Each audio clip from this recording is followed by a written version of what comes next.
Ah, ça y est, ils sont quand même. Est-ce que je peux commencer le cours? C'est bon? Vous recevez l'information? C'est bon? 146.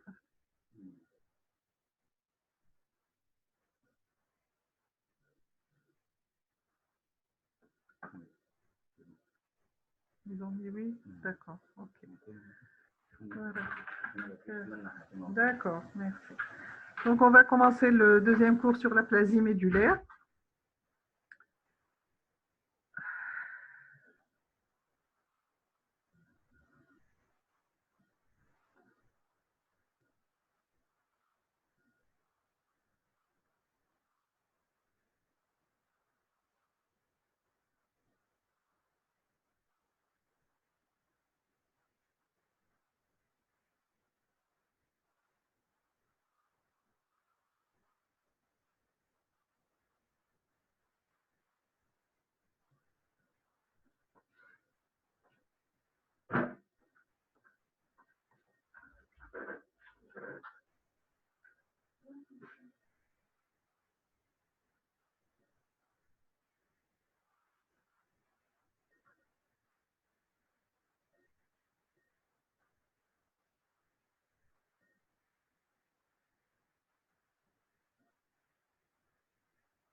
Hein?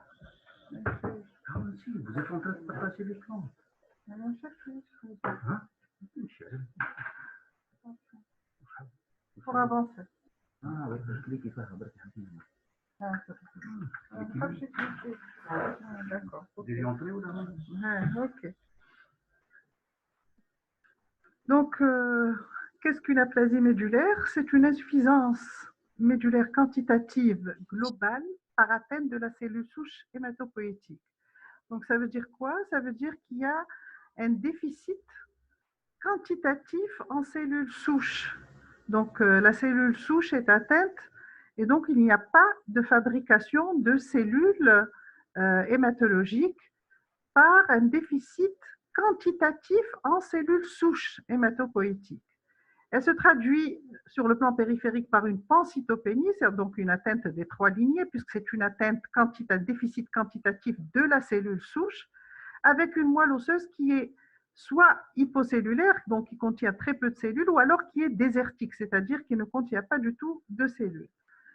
Alors, comment expliquer cette atteinte de la cellule souche? Ça peut être une atteinte endogène. C'est le cas des aplasies médulaires congénitales, c'est-à-dire la personne est née avec un déficit en cellules souches et donc il y a une aplasie médulaire congénitale. Ça peut être une atteinte exogène et c'est le cas des aplasies médulaires acquises qui sont développées au cours de la vie d'une personne. Et cette aplasie médulaire acquise, elle peut être primitive, c'est-à-dire qu'on ne retrouve pas de cause, comme elle peut être secondaire.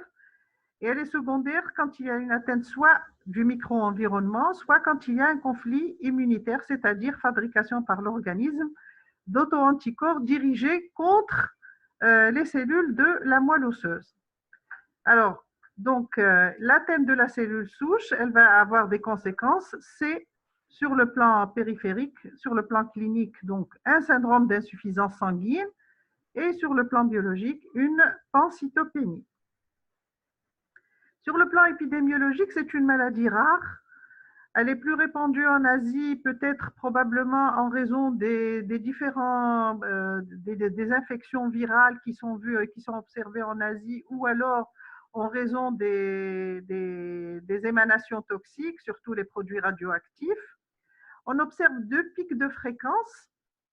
Donc, c'est une pathologie soit de l'adulte très jeune, donc entre 15 et 30 ans, et chez le sujet de plus de 50 ans. Elle est rare chez l'enfant et quand elle est observée chez l'enfant, il faut toujours penser à une aplasie médulaire congénitale. Quels sont les signes cliniques? Alors, le début peut être brutal ou progressif, et les signes, ça va être les signes d'insuffisance sanguine, puisque les cellules sanguines ne sont pas fabriquées, donc ça va s'exprimer par des signes cliniques qui sont le reflet du déficit sanguin. Et il n'y a jamais de syndrome tumoral dans une aplasie médulaire parce qu'il n'y a pas de prolifération de cellules malignes. Donc, on n'observe jamais d'adénopathie, ni de splénomégalie, ni de douleur osseuse. Et c'est un élément très important du diagnostic. Alors, le premier syndrome qu'on observe, c'est le syndrome anémique que vous connaissez tous, avec la pâleur cutanéo-muqueuse et le cortège de signes fonctionnels de l'anémie, la dyspnée, l'asthénie, les vertiges, les palpitations. Deuxième syndrome, c'est le syndrome hémorragique avec un purpura pétéchial et échymotique qui est souvent diffus et étendu, des hémorragies muqueuses, des hémorragies viscérales, donc des gingivorragies, des épistaxis, des ménométroragies, des hémorragies digestives. Alors, ce syndrome hémorragique, il est souvent spontané, mais il peut être provoqué par un traumatisme minime. Et on peut observer des signes de gravité du syndrome hémorragique, qui sont les bulles hémorragiques endobuccales et l'existence d'une hémorragie rétinienne.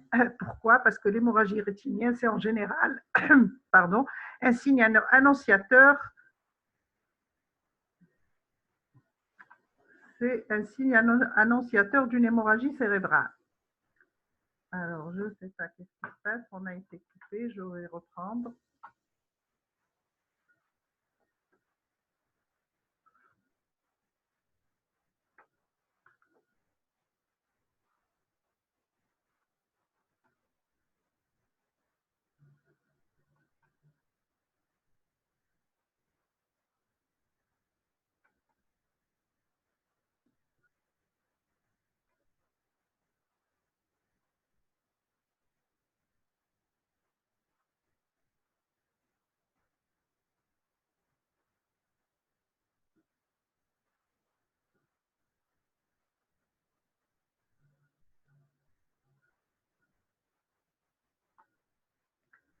Donc, je disais que l'hémorragie rétinienne était un signe alarmant d'une atteinte cérébro-méningée qui est bien sûr une atteinte hautement grave chez quelqu'un qui a un syndrome hémorragique parce qu'en général, quand il y a une hémorragie cérébro-méningée, elle est suivie en général du décès du patient. Donc, c'est un élément de gravité, de haute gravité d'un syndrome hémorragique.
D'accord. Alors, troisième manifestation clinique d'une aplasie médulaire, ce sont les infections qui sont signalées par la fièvre. Alors les sièges fréquents, c'est les infections ORL, pulmonaires, digestives, ou alors des infections graves généralisées à type de septicémie. Alors, sur le plan ORL, on va avoir des angines ulcéro-nécrotiques, des stomatites, des infections pulmonaires, etc. Et c'est souvent, alors les infections sont souvent la cause du décès du patient. Sur le plan biologique, donc à l'hémogramme, qu'est-ce qu'on va avoir? On va avoir donc une pancytopénie avec une anémie normocytaire normochrome arégénérative, parce qu'il y a très peu de cellules qui sont fabriquées et donc le taux de réticulocytes va être effondré. Anémie normocytaire normochrome parce qu'il n'y a pas de troubles vitaminiques et donc l'anémie elle sera normocytaire normochrome. On observe également une leucopénie avec une neutropénie. C'est ce qui explique les infections et une thrombopénie.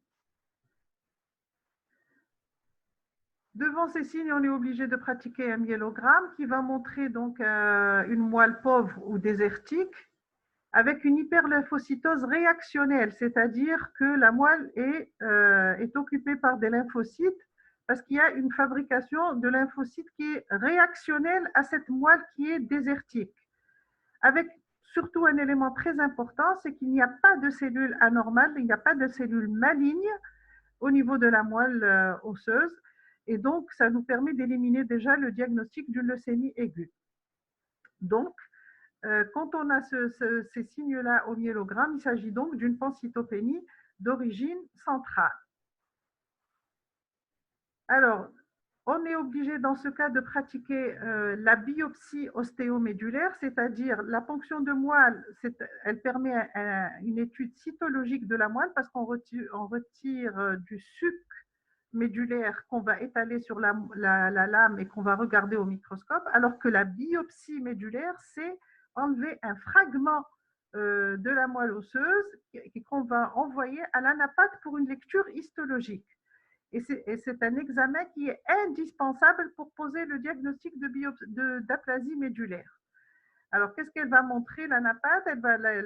L'examen histologique va dire qu'il s'agit d'une moelle hypoplasique ou désertique avec présence de tissu adipeux, donc de tissu graisseux.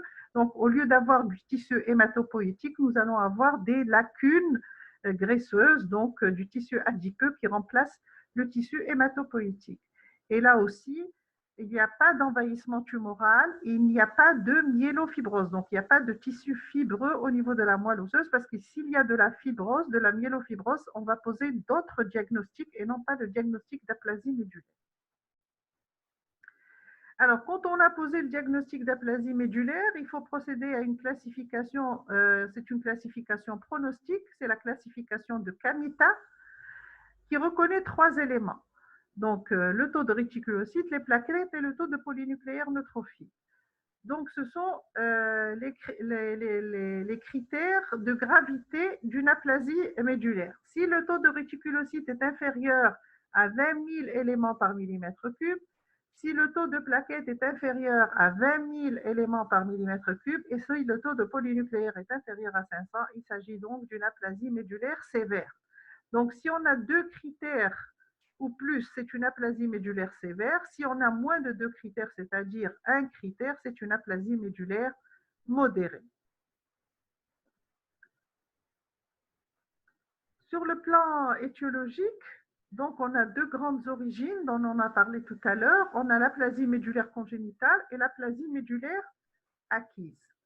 Les aplasies médulaires congénitales, la plus fréquente, la plus connue, c'est la maladie de Fanconi, qui est également appelée anémie de Fanconi. C'est une maladie héréditaire de transmission autosomale récessive. Sur le plan clinique, on va avoir les signes de l'aplasie médulaire, c'est-à-dire le syndrome d'insuffisance sanguine, syndrome anémique, syndrome hémorragique et syndrome infectieux, associés à des malformations. Ce sont des malformations qui sont très caractéristiques de la maladie de Fanconi. On peut avoir des pousses surnuméraires, des taches cutanées caféolées, une malformation rénale, un faciès particulier avec une micro-ophtalmie, Et donc, ce sont ces malformations qui nous orientent vers le diagnostic de maladie de Fanconi. Et l'âge moyen de diagnostic, c'est en général vers l'âge de 5 ans. C'est pour ça que j'ai dit tout à l'heure, chaque fois qu'il y a une aplasie médulaire chez l'enfant, il faut rechercher une aplasie médulaire congénitale. L'aplasie médulaire acquise, il y a plusieurs facteurs qui peuvent engendrer une aplasie médulaire. Premièrement, les agents toxiques, il y a les radiations ionisantes, qui peuvent être soit professionnelles, soit accidentelles.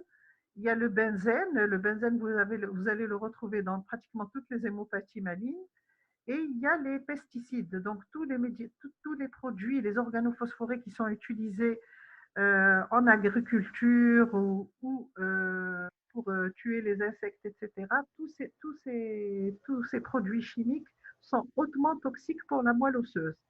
Il y a également des médicaments qui peuvent entraîner une aplasie médulaire, bien sûr les anticancéreux, puisque le principe des anticancéreux, c'est de tuer les cellules malignes.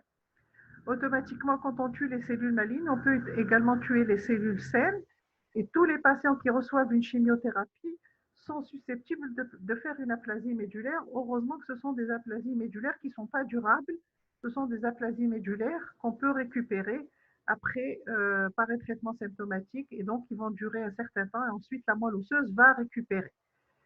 Certains antibiotiques tels que le chloramphénicol, est reconnu comme un médicament pouvant entraîner une aplasie médulaire, le Bactrim également, certains anti-inflammatoires tels que la phénylbutazone et l'indométacine qui sont utilisés dans le traitement, surtout en rhumatologie et en médecine interne. Certaines infections peuvent également donner une aplasie médulaire, surtout les hépatites virales, l'hépatite A, l'hépatite B, l'hépatite C, l'infection HIV, donc le sida, et la tuberculose des organes hématopoïétiques peut être également à l'origine d'une aplasie médulaire. Mais dans 70% des cas à peu près, on ne trouve pas de cause d'étiologie de l'aplasie médulaire et on retient le diagnostic d'aplasie médulaire idiopathique. Et c'est après avoir fait une enquête étiologique, après avoir éliminé toutes les autres causes d'aplasie médulaire qu'on retient ce diagnostic d'aplasie médulaire idiopathique. Les principes du traitement, il y a d'abord le traitement symptomatique parce que vous avez un patient qui a une insuffisance sanguine, donc qui a une anémie, qui a un syndrome hémorragique, qui est infecté. Donc il s'agit de traiter toutes ces manifestations, c'est le traitement symptomatique. Et ensuite, on a le traitement spécifique de l'aplasie médulaire. Le traitement symptomatique, un patient qui a une anémie, je reprends encore, qui a une anémie qui est mal tolérée, donc avec en général un taux d'hémoglobine qui est inférieur à 7 grammes par décilitre, il faut transfuser. Il faut transfuser par des concentrés globulaires, isogroupe, isorésus. Un patient qui a un syndrome hémorragique secondaire à une thrombopénie, il faut transfuser par des concentrés plaquettaires. On peut donner de la corticothérapie à petite dose parce que à petite dose, c'est-à-dire à 0,5 mg par kilo par jour de cortensile, de prednisone. Donc le cortensile et la prednisone, c'est la même chose. Donc c'est à effet hémostatique. Il faut également conseiller d'éviter les injections intramusculaires, la prise de médicaments tels que tous les médicaments qui aggravent le saignement, tels que les anti-inflammatoires non stéroïdiens, tels que le Voltaren, le diclofenac, le profénide, etc. Tous ces médicaments doivent être évités chez tout patient qui a une thrombopénie et chez tout patient qui a une anomalie de l'hémostase et de la coagulation. Les anticoagulants, le brossage violent des dents, donc il faut conseiller des brosses qui sont souples, il faut donner des conseils diététiques aux patients. Il faut également traiter de façon énergique toute infection par une antibiothérapie à large spectre. Si l'aplasie médulaire est sévère, il faut procéder au cours de l'hospitalisation à l'isolement du patient. Il faut préconiser des bains de bouche avec une alimentation stérile pour éviter les infections orales ou les infections digestives. Le traitement spécifique, dans les aplasies médulaires modérées, On a recours aux androgènes. Pourquoi? Parce que les androgènes, ce sont des hormones qui sont reconnues comme étant stimulatrices de l'hématopoïèse. Et donc, on peut stimuler des foyers d'hématopoïèse chez les patients qui ont des formes modérées d'aplasie médulaire. Ça veut dire quoi, forme modérée? Ça suppose qu'il y a des cellules souches qui continuent d'être fonctionnelles. Et donc, en les stimulant, on va permettre au patient d'améliorer son tableau d'aplasie médulaire, d'améliorer sa pancytopénie.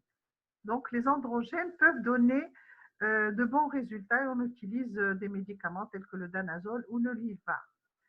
Mais le traitement qui permet de guérir cette maladie, c'est la greffe de cellules souches. Nous avons une moelle osseuse qui ne fonctionne pas, qui ne travaille pas. Nous allons la remplacer par des cellules souches, par une greffe de cellules souches qui sont fonctionnelles, à condition que le patient ait un donneur HLA compatible et à condition qu'il soit âgé de moins de 50 ans pour pouvoir lui proposer la greffe de cellules souches.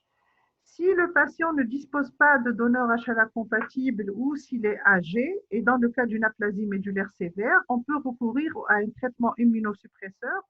Pourquoi les immunosuppresseurs? Parce que, en fait, on s'est rendu compte que pour les aplasies médulaires qu'on appelait idiopathiques, il y avait toujours un conflit immunologique, c'est-à-dire un conflit antigène-anticorps qui sont dirigés, donc des auto-anticorps qui sont dirigés contre les cellules souches.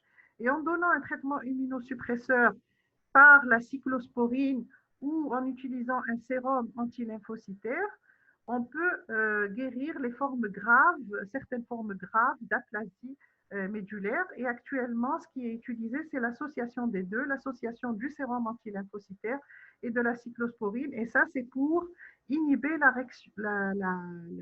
réaction immunologique qui est à l'origine de la destruction des cellules souches hématopoïétiques.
Ça y est. C'est bon. Pour voir les questions. Ah, faut faire la question.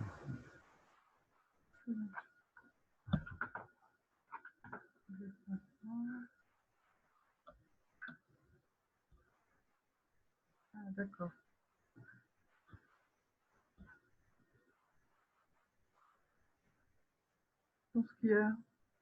Donc, on va continuer. Donc, on va continuer avec les questions.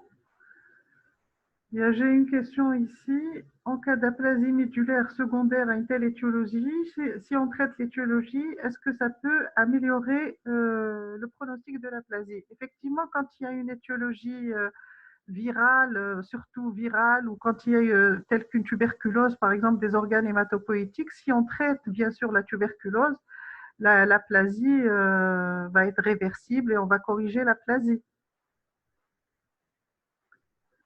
Je ne sais pas s'il y a d'autres questions. Alors, pourquoi il n'y a pas de syndrome tumoral? Parce que le syndrome tumoral, c'est quoi? Le syndrome tumoral traduit un envahissement de l'organe hématopoïétique par des cellules malignes. Et donc, dans la mesure où dans l'aplasie médulaire, il n'y a pas de prolifération de cellules malignes, c'est une moelle osseuse qui ne travaille pas, qui ne fabrique pas assez de cellules parce qu'elle manque de cellules souches. Donc, il n'y a pas de syndrome tumoral, il n'y a pas d'adénopathie, il n'y a pas de splénomégalie, il n'y a pas d'hépatomégalie parce qu'il n'y a pas de cellules malignes circulantes qui vont aller coloniser les autres organes hématopoïétiques. Donc, dans l'aplasie médulaire, il n'y a pas de cellules malignes. Pourquoi on donne du sérum anti-lymphocytaire alors qu'on a... Alors, le sérum anti-lymphocytaire, le but... D'accord, donc on me dit que ça va se terminer dans 10 minutes. Il n'y a pas de souci, je continue à répondre aux questions.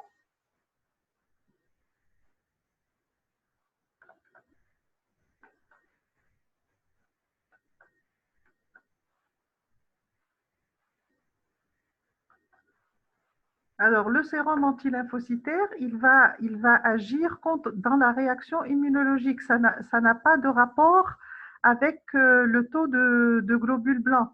Donc, le but du sérum anti-lymphocytaire, c'est d'inhiber la réaction immunologique. Alors, l'hyperlymphocytose au niveau du myélogramme, elle est due à quoi? C'est une hyperlymphocytose réactionnelle, c'est-à-dire que cette moelle qui est désertique, si vous voulez, la nature a horreur du vide. Donc, cette moelle osseuse qui est désertique va être réoccupée par des lymphocytes.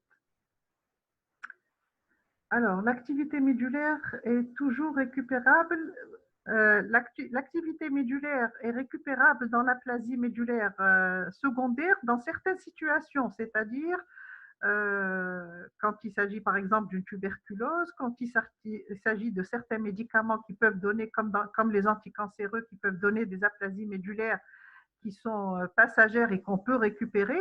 Et par exemple, il y a des aplasies médulaires dans l'hépatite virale. L'aplasie médulaire, des fois, elle est tellement sévère qu'on est obligé d'aller rapidement vers la greffe de moelle, sinon on perd le patient. Donc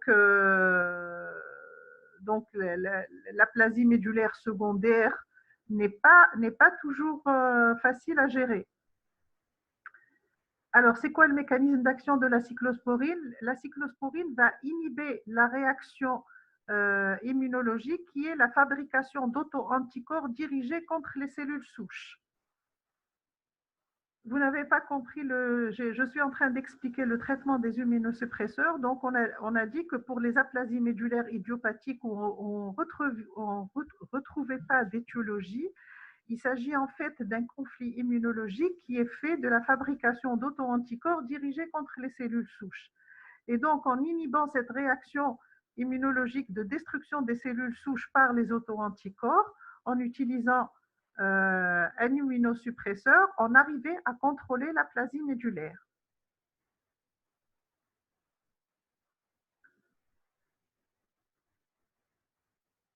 Est-ce qu'il y a d'autres questions?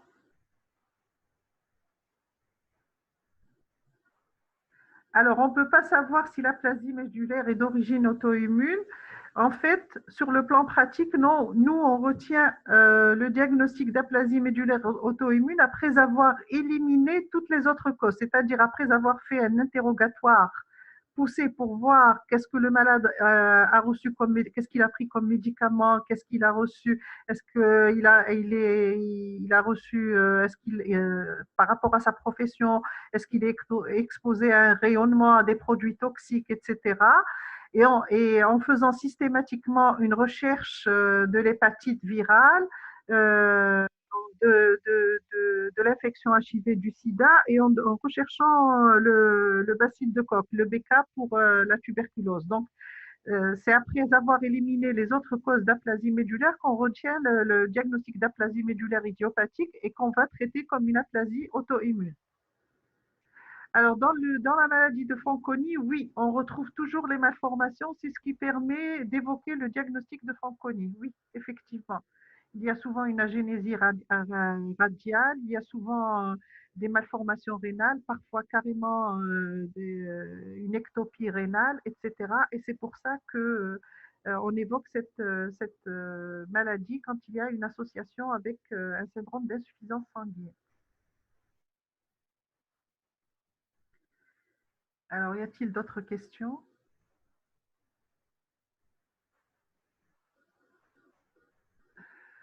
C'est moi qui vous remercie. J'espère que ça a été bénéfique.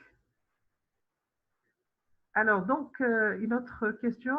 On me dit donc les immunosuppresseurs. Oui, les immunosuppresseurs ne sont indiqués que quand on a une aplasie médulaire idiopathique. Voilà. Pas d'autres questions?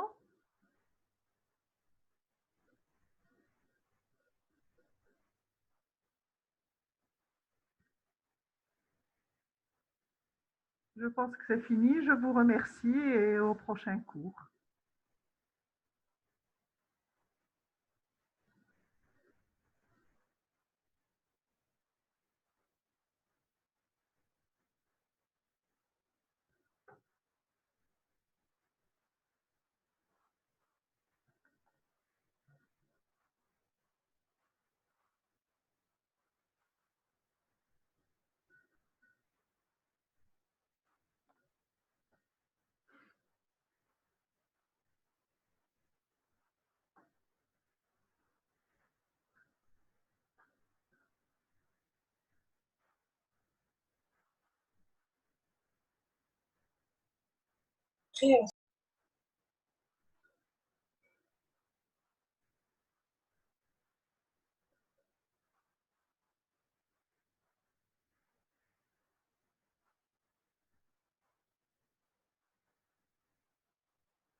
طيب خلينا الفيديو هنا بيحطها على التوصيف. تمام كملتي في ترميم.